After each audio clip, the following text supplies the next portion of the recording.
are a number of things ballroom dance teachers do which drive me batty as a student. And yes, I'm a professional ballroom dancer, but I got news for you. Every pro dancer out there on the planet has taken a ton more lessons than you have, and there's stuff that rubs us the wrong way too. So here's mine. Okay, so number one, I hate platitudes. There's nothing worse than me dropping $200 on a private lesson for that pro to stand there. Yeah, that looks good. You have potential. Like, duh, I know I'm good. I want to be better.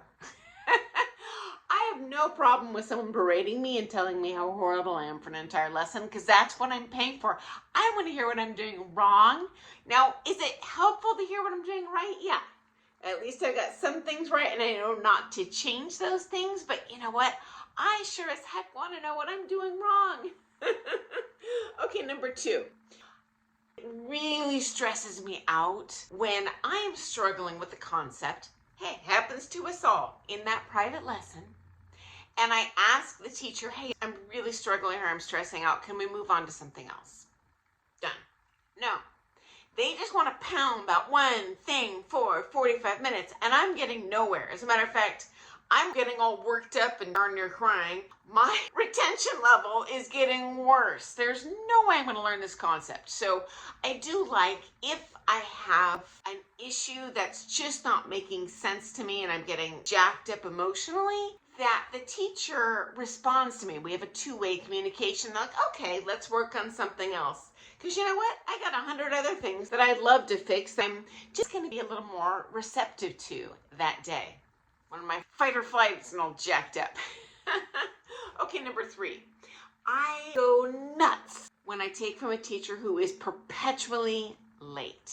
Now, yes, we all have emergencies. And you know what? As long as they shoot me a call, hey, running behind, here's what's going on. Or maybe it's an accident. My lesson's at 10:15. They thought it was 10:30. That's fine. But there are some out there, and I know because I've taken with them, that every single day I have a lesson, they're rolling in 15 minutes late with a different excuse. As a teacher, I don't like when students do it. Guess what? As a student paying for the lesson, I don't like it even more. That is so disrespectful to you, the student's time. So if your pro is late, you might just look, hey, what time did you think our lesson was? I think that's a subtle way to say I actually do have things to do in my life outside of sitting here on my butt waiting for you to show up when you slept in. So that drives me batty. Number four, I hate when I see other students reliably get what I call priority booking. For example, pros get double booked. Hey, happens to everyone.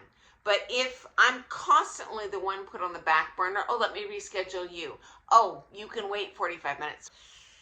I just feel like they would prefer not to teach me. They prefer to teach someone else. And you know what? If your pro would prefer to teach someone else, have at it. There's going to be someone out there that does love teaching you. Next up, related to this, drives me nuts if I have a comp or show coming up and I can't get the lessons I need. If I were to look at it logically, I don't need those private lessons before the competition. But it gives me 2 or 3 nuggets that I should be prioritizing when I need to bring it on that floor. Because sometimes when we get nervous, all the balls go flying. So I need to know, okay, which 3 balls should I prioritize in this juggling match out there in that comp? Another benefit related to this, I'm less stressed out. Well, I've done everything I can to show my best here. I'm happy.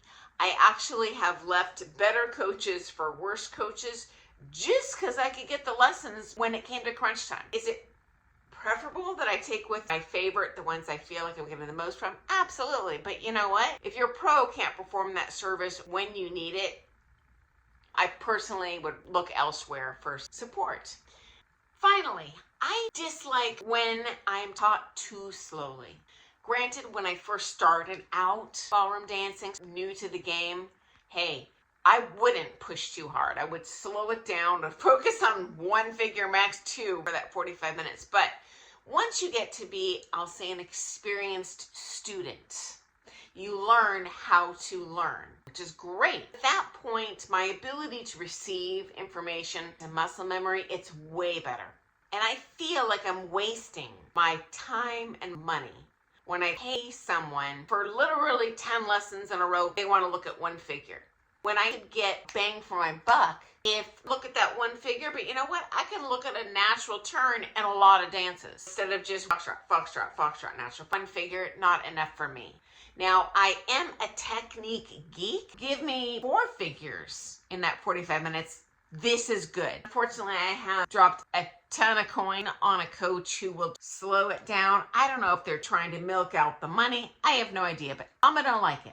So those are my pet peeves as a ballroom dance student. And I look forward to seeing you first thing tomorrow morning for some more things ballroom dance. Thanks for joining me. And if you have any questions, hey, shoot them in the comments. I'd also be curious if you have other pet peeves than me or if you're feeling mine. Okay, I'll see you tomorrow. Toodles!